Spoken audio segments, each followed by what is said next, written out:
Assalamualaikum warahmatullahi wabarakatuh. Saya Ira Meilisa dari Prodi Ilmu Perpustakaan. Di sini untuk memenuhi tugas dari mata kuliah pembinaan minat baca, saya ingin menjelaskan atau mempraktekkan storytelling. Nah, pada kesempatan kali ini saya akan menjelaskan mukjizat-mukjizat dalam hadis. Mukjizat-mukjizat dalam hadis. Yang pertama ada pembedahan dada. Mukjizat pembedahan dada terjadi 2 kali dalam hidup Nabi Muhammad SAW. Yang pertama, ketika beliau berumur sekitar 5 tahun. Yang kedua, ketika beliau menempuh perjalanan Isra Mi'raj. Pada kesempatan pertama, tempat keburukan dibuang dari dalam hatinya. Sedangkan pada kesempatan kedua, ketika mukjizat ini terjadi dalam perjalanan Mi'raj, ilmu dan kebijaksanaan dimasukkan ke dalam hatinya, serta dadanya dicuci dengan air zam-zam. Hadis riwayat Bukhari dalam Mishkat. Yang kedua ada ucapan salam dari pohon dan batu. Ali bin Abi Thalib meriwayatkan, saya sedang bersama Nabi SAW di Mekah. Setiap gunung dan pohon yang dilewatinya mengucapkan Assalamu alaika ya Rasulullah, yang artinya semoga keselamatan selalu menyertaimu wahai Rasulullah. Hadis riwayat Muslim dalam Mishkat. Yang ketiga ada pohon berpindah tempat. Ibnu Abbas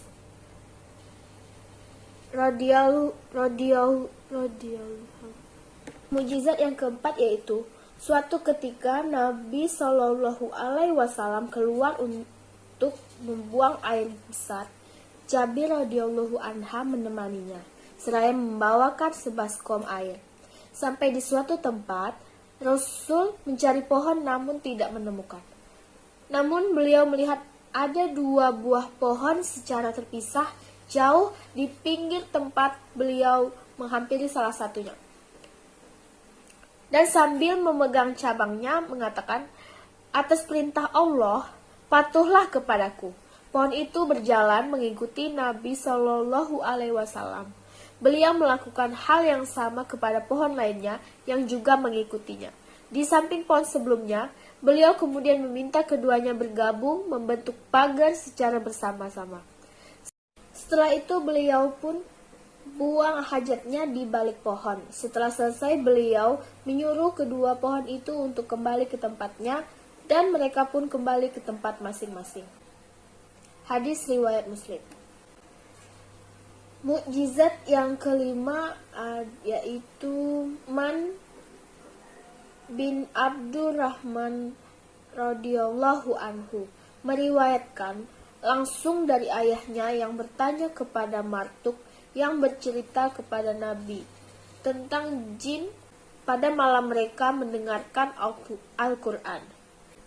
Martuk menjawab, Abdullah bin Mas'ud telah memberitahuku bahwa sebuah pohon bercerita tentang mereka.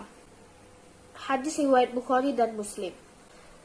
Yang keenam, Anas radhiyallahu anhu meriwayatkan malaikat Jibril mendatangi Nabi Muhammad SAW ketika beliau duduk dalam keadaan sedih dan berlumuran darah akibat perbuatan orang-orang Mekah.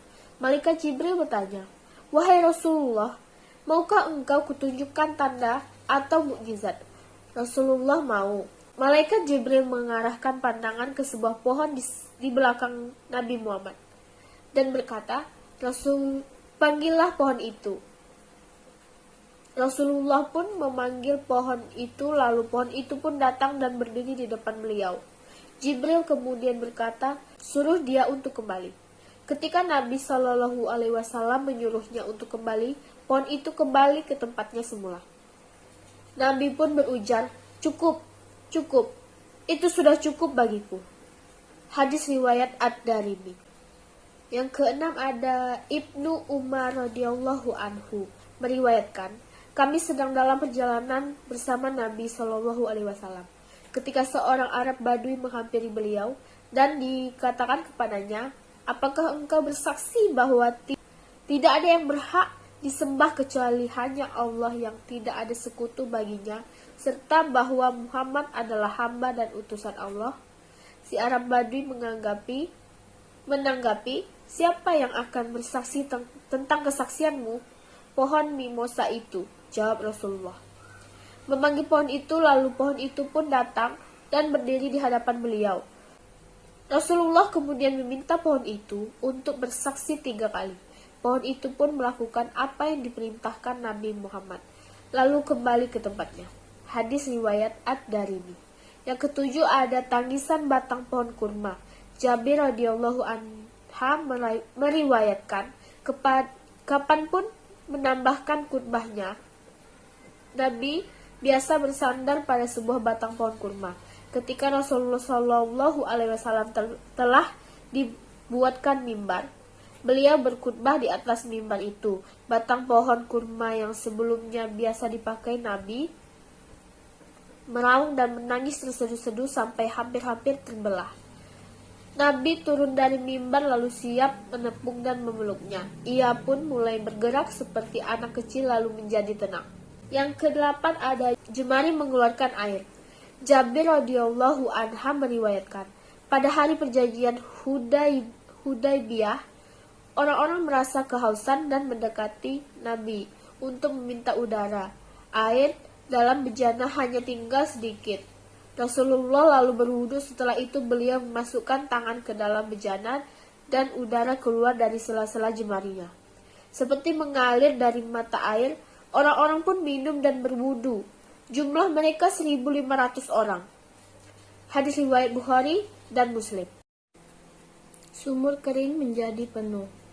Al-Bara bin Azib radhiyallahu anha meriwayatkan, pada hari perjanjian Hudaybiyah, kami bersama Nabi Shallallahu Alaihi Wasallam, kami berjumlah 1.400 orang.